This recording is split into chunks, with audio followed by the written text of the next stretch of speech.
కృపాభరితుడా, మీ ప్రశస్తమైన నామమును బట్టి మిమ్మల్ని స్తుతిస్తున్నాను. పవిత్రమైన మీ పాదాల మీద శిరస్సు వంచి నమస్కరిస్తున్నాను తండ్రి.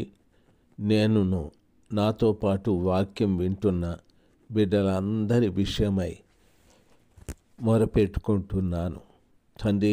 ప్రతి కుటుంబంలో బిడ్డలు కుడి ఎడమలకు తొలగకుండా తండ్రి మీరు చూపెట్టిన ఆ మార్గంలో నడవటానికి బిడ్డల హృదయాల్ని స్థిరపరచండి, బలపరచండి.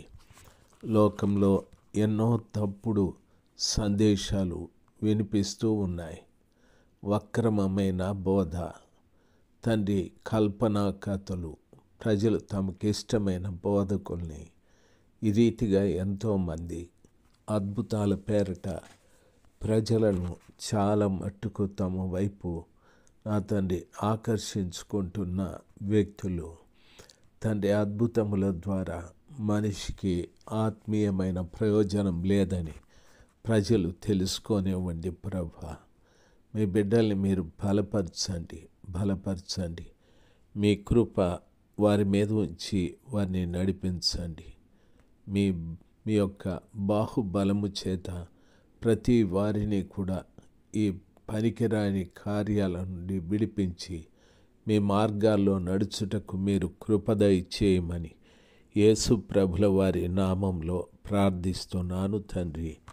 Amen, amen.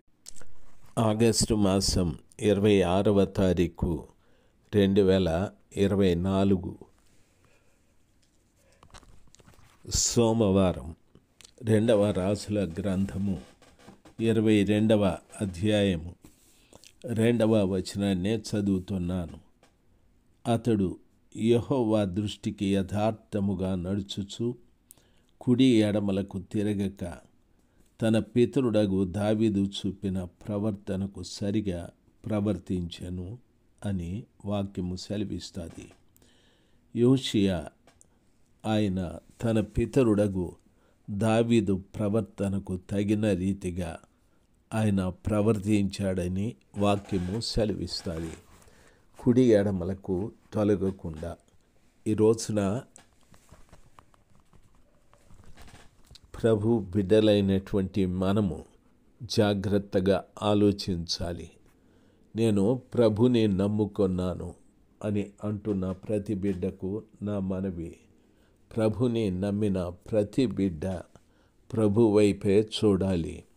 పౌలు గారు చెప్పారు, నేను గురి వద్దకు పరిగెత్తుకుంటూ వెళుతున్నాను, నా విశ్వాసమును కాపాడుకుంటుని, నా కొరకు ఇక మీదట జీవ కిరీటం ఉంది అని చెప్పాడు. ఈ రోజున ప్రభు పిల్లలుగా మీకు నా మనవి, మన గురి ప్రభుల వారే. ఆయన వైపే మనము తిరగాలి. కుడికి కానీ ఎడమకు కానీ తిరగకూడదు. కుడి అంటే ధనమని అర్థం, ఎడమ అంటే పేరు ప్రఖ్యాతులని అర్థం.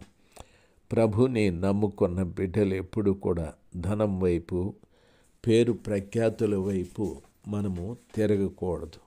మన దృష్టి కంప్లీట్గా ప్రభు మీదే ఉండాలి. బిలాము ధనం వైపు తిరిగాడు, ఆఖరికి దేవుని పోగొట్టుకున్నాడు. గెహాజీ ధనం వైపు తిరిగాడు, ఆఖరికి కుష్టు వ్యాధిని పొందుకున్నాడు. ఇంకా చాలామంది ధనం వైపు తిరిగి సర్వశక్తిమంతుడైన దేవుని పోగొట్టుకున్నారు.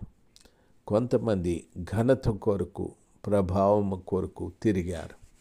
ప్రియులారా, గమనించాలి, ఘనత ప్రభావాలు దేవునికే వర్తించాలి. చాలామంది వారిని పొగడాలి, వారిని గొప్పవారని చెప్పాలి, వారు గొప్ప ప్రసంగికులని చెప్పాలి, దేశాలు తిరుగుతాడు అని చెప్పాలి. ఈ రీతిగా చాలామందికి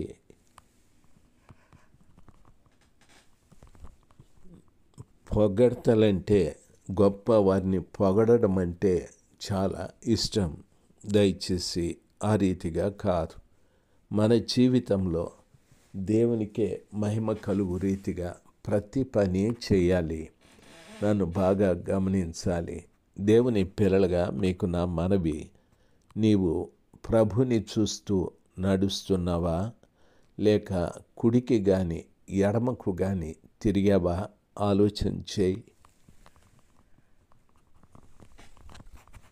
నీ కుడి ఎడమల కృపా సత్యములు నిలిచి ఉండాలి.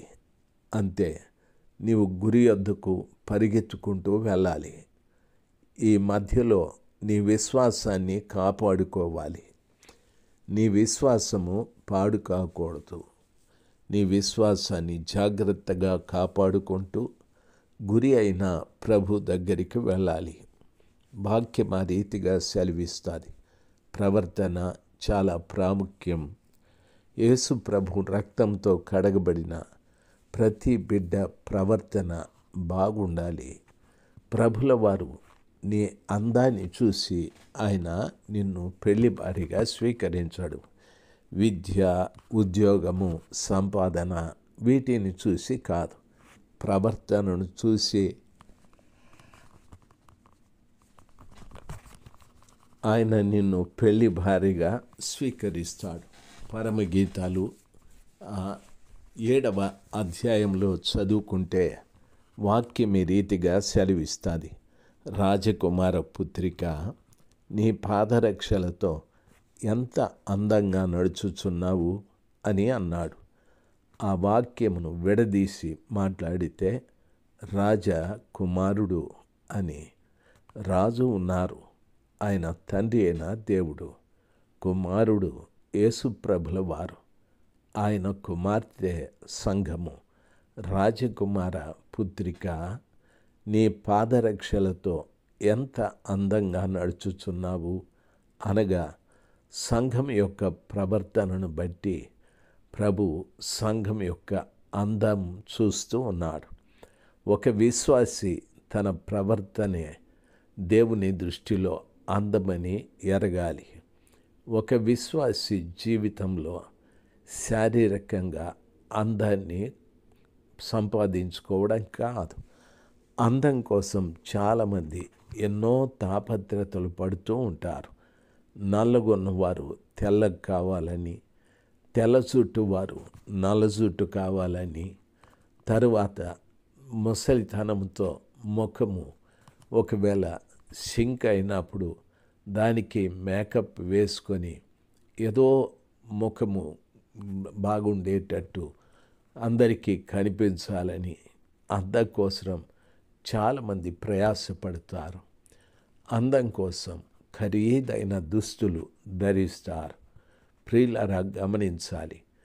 నా ప్రభుల వారు నిన్ను చూసి శరీర సంబంధమైన అందాన్ని కాదు, ఆ కృపగల దేవుడు నీ ప్రవర్తనను చూసి ఆయన సంతోషిస్తాడు. రాజకుమార పుత్రిక, నీ పాదరక్షలతో ఎంత అందంగా నడుస్తున్నావు అని అంటాడు. కాబట్టి ప్రభువు సంఘం యొక్క ప్రవర్తన చూస్తాడు. చూసి ఆ సంఘము ప్రవర్తనను బట్టి ఆయన పెళ్లి భార్యగా చేసుకుంటాడు. కాబట్టి ఈరోజున సంఘమా, మన ప్రవర్తన చాలా ప్రాముఖ్యమైనదై ఉండాలి. బాగా గమనించాలి.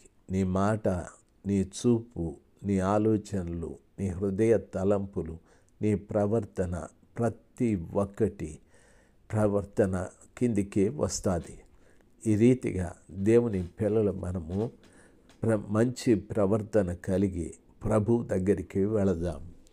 బైబిల్ ఈ రీతిగా సెలవిస్తాం. హగ్గయి పుస్తకము 1వ అధ్యాయము 5వ వచనము నుండి ఉన్న విషయాలు ఈ రీతిగా రాయబడి ఉన్నాయి. బైబిల్ ఈ రీతిగా సెలవిస్తుంది. కాబట్టి సైన్యములకు అధిపతి యెహోవా సెలవిచ్చున్నదేమనగా, మీ ప్రవర్తనను గూర్చి ఆలోచించుకొనుడి. మీరు విస్తారముగా విత్తినను మీరు కొంచెమే పండెను. మీరు భోజనము చేయుచున్నను మీకు ఆకలి తీరలేదు. పానము చేయుచున్నను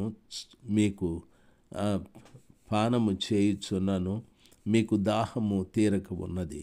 బట్టలు కప్పుకొనుచున్న చలి ఆగుకున్నది.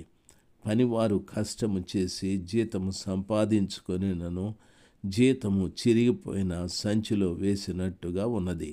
సైన్యములకు అధిపతియగు యెహోవా సెలవిచ్చినదేమనగా, మీ ప్రవర్తనను గూర్చి ఆలోచించుకొనుడి అని చెప్పాడు.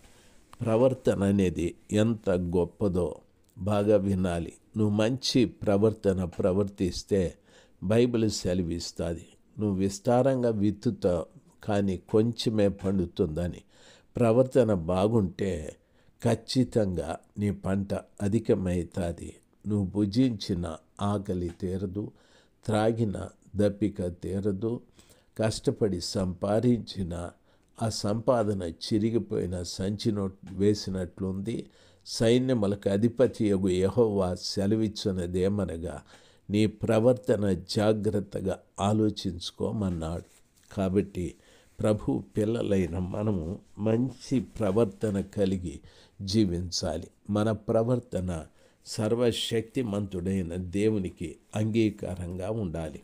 ఆ రీతిగా మనం ప్రవర్తించి ఆ కృపగల దేవుని యొక్క మహిమను పొందుకుందుము గాక. ఆమెన్. 2వ వచనము పూర్తి అయిపోయాది. ఆమెన్.